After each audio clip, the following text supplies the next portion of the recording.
নমস্কার বন্ধুরা, সবাইকে ভিলফুড বিডি পরিবারে স্বাগত জানাই। আজকে আমি প্রথমবারের মতো মটন কারি রান্না করব। আর এখানে আমি 1.5 কিলো খাসির মাংস নিয়েছি। আর আমাদের পরিবারে এই প্রথমবার খাসির মাংস রান্না করা হবে। চলুন বন্ধুরা মূল ভিডিওতে প্রবেশ করি। মা মাংসটা কেটে ধুয়ে পরিষ্কার করে দিয়েছে। বন্ধুরা দেখুন মাংসটা কত ফ্রেশ এবং আমরা কিছুটা চর্বির পরিমাণও নিয়েছি। এখন মশলা দিয়ে মাখিয়ে ম্যারিনেশন করে নেব। রঙের জন্য এখন দিয়ে দেব হলুদের গুঁড়া। ঝালের জন্য দিয়ে দিচ্ছি শুকনো মরিচের গুঁড়া। আর একটু দিয়ে দেবো সামান্য গোলমরিচের গুঁড়া, স্বাদ অনুযায়ী লবণ। এখন দিয়ে দেবো আদা বাটা, রসুন বাটা, জিরে বাটা। এখন দিয়ে দেবো টক দই। মশলাটা ভালোভাবে মাখানোর জন্য সামান্য একটু সরিষার তেল দিয়ে দেবো। এখন ভালোভাবে মাখিয়ে নেব।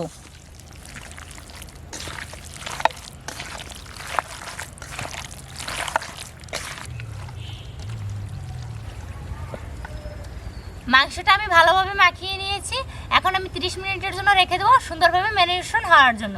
আর এই ফাঁকে আমি আলুর খোসা ছাড়িয়ে নেব এবং প্রয়োজনীয় মশলাগুলো তৈরি করে নেব।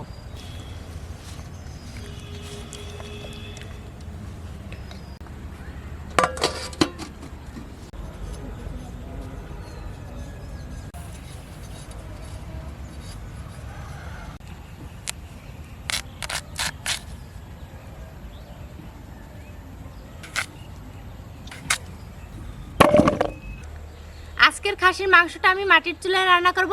আর মাটির চুলায় যে মাংসই রান্না করা হোক না কেন তা খেতে বেশ সুস্বাদু হয়। এখন আমি পাটকাঠিতে আগুন ধরিয়ে নেব।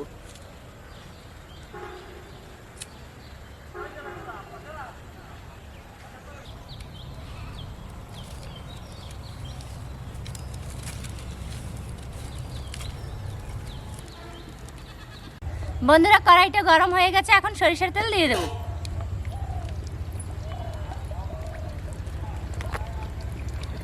ভাজার জন্য আলুগুলো এখন দিয়ে দিচ্ছি।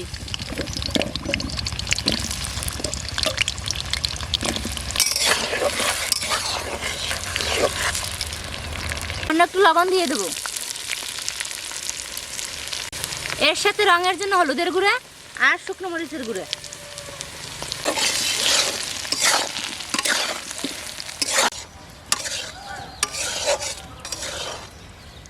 আলুটা লাল লাল করে ভেজে নিয়েছি, এখন তুলে নেব।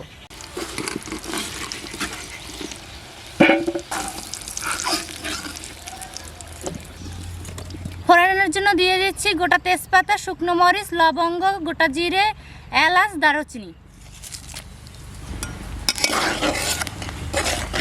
ফোড়নের থেকে সুন্দর একটা গন্ধ বের হয়েছে।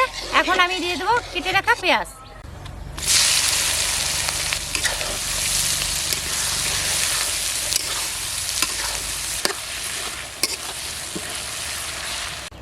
পেঁয়াজ থেকে কাঁচা গন্ধটা চলে গেছে। এখন দিয়ে দেবো আদা বাটা, রসুন বাটা, জিরে বাটা।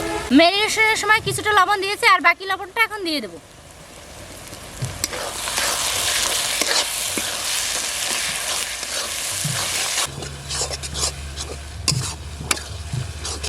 আদা রসুন জিরের কাঁচা গন্ধটা চলে গেছে। এখন দিয়ে দেবো হলুদের গুঁড়া, শুকনো মরিচের গুঁড়া, ধনিয়া গুঁড়া,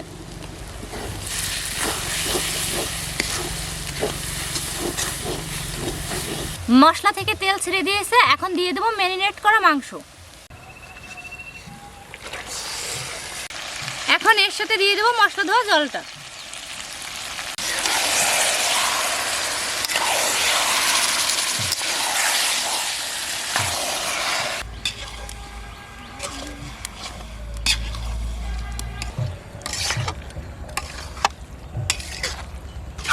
মাংসটা ভালোভাবে কষানোর জন্য এখন ঢাকা দিয়ে দেবো।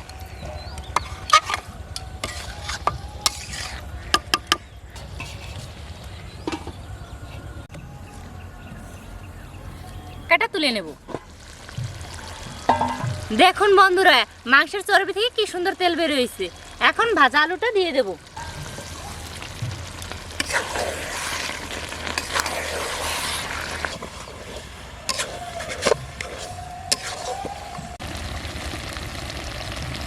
মাংসটা ভালোভাবে কষিয়ে নিয়েছি, তেলও ছেড়ে দিয়েছে, একটুও জলের পরিমাণ নাই। এখন ঝোলের জন্য জল দিয়ে দেব।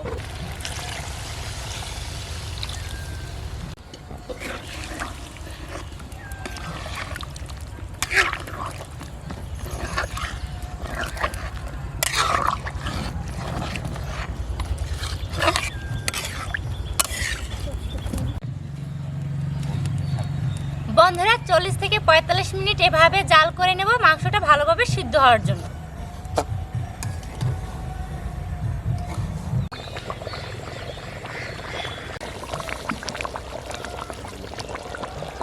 বন্ধুরা রান্নাটা আমার শেষের দিকে, এখন গরম মশলার গুঁড়ো দিয়ে নামিয়ে নেব।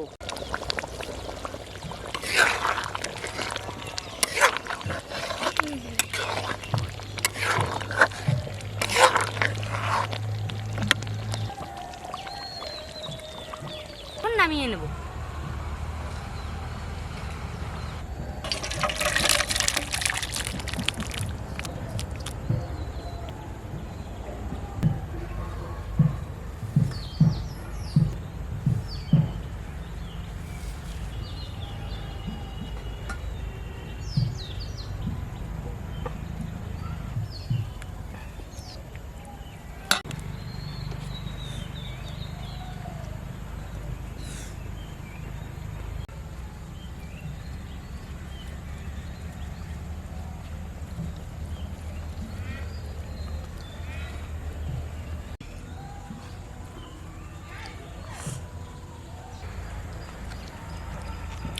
সত্যি নিপের হাতে রান্না অসাধারণ। বন্ধুরা সবাই চ্যানেলটি দেখবেন, লাইক, কমেন্ট এবং সাবস্ক্রাইব করবেন। সবাইকে আপনাদের ধন্যবাদ জানাচ্ছি। বন্ধুরা আজকের ভিডিওটা যদি আপনাদের ভালো লেগে থাকে তবে অবশ্যই আমাদের চ্যানেলটিকে লাইক ও সাবস্ক্রাইব করে আমাদের পাশে থাকবেন। সবাই ভালো থাকবেন, সুস্থ থাকবেন। ধন্যবাদ। দেখা হবে পরবর্তী ভিডিওতে।